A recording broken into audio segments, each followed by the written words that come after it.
What's up, ladies and gentlemen? Wolfcryer here, and welcome to Diablo 3 Basics, my video series which tries to offer helpful hints, tips, and tricks to new players, returning players, and veterans alike. And in today's video, we are going to be talking about the Mystic and what this artisan can do for you in Diablo 3. First up, the Mystic can transmogrify items for you, which means as you obtain legendary items or one of the several white cosmetic items that can be found throughout the game, the Mystic can then apply the appearance of that item to any other piece of gear of the same item type, allowing you to change your character's appearance. The Mystic can also dye certain pieces of gear different colors in order to complete your desired look, mostly, as the colors are still pretty limited for the most part, and certain parts of some gear have set colors, which means dyes will only change specific areas of those pieces.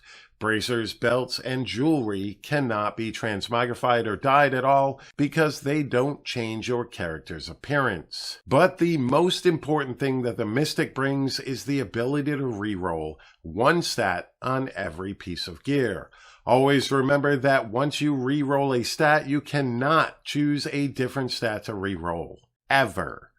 But the Mystic's ability to reroll stats is undeniably useful in your quest to obtain that perfect or at least near perfect piece of gear for whatever build you're looking to run. And in this video, for those new players out there, I want to focus on certain tips for re-rolling your gear that you might not have yet realized. And these tips can hopefully keep you from wasting valuable materials, time, and your patience. So let's get right to it. Let's actually start off by talking about the Ramalandni's Gift, which is a drop in Diablo 3 that can be used on weapons in order to give it a socket, which will allow you one extra stat on that weapon. If you deem an item worthy of and plan on using a Ramalandni's Gift in order to put a socket onto it, it is helpful to use the gift to put that socket onto the weapon early on in the re-rolling process in order to remove the plus socket stat from the list of available stats. If the item already rolled with a socket, you will want to roll off that socket and then use your gift in order to put one on and then continue re-rolling until you get your desired stat. This can be quite helpful in saving you materials as it will lessen the amount of stats available as you re-roll the item.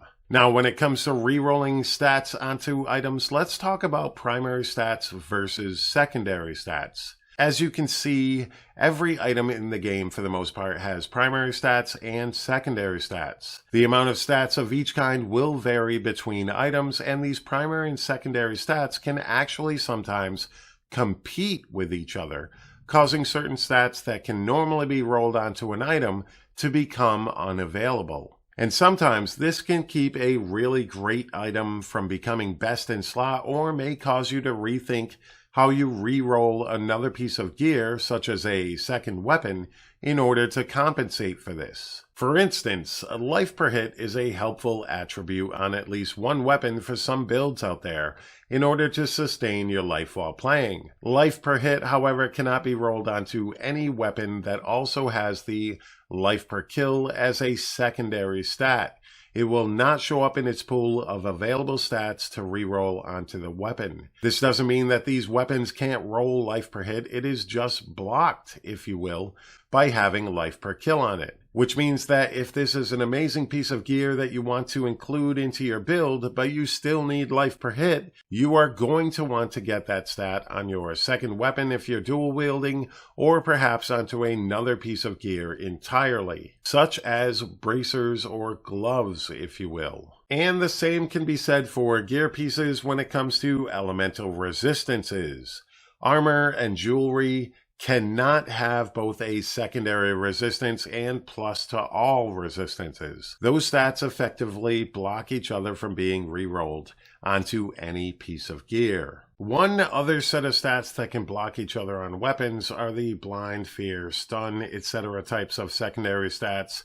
As you can see, there are 8 of these attributes available to weapons, but no weapon can have more than one of these said stats at the same time. This can be very useful information during the start of a season for those seasonal players, and can assist you in your quest of getting a high-level weapon to be usable by a lower-level character using that secondary reduced level requirement stat.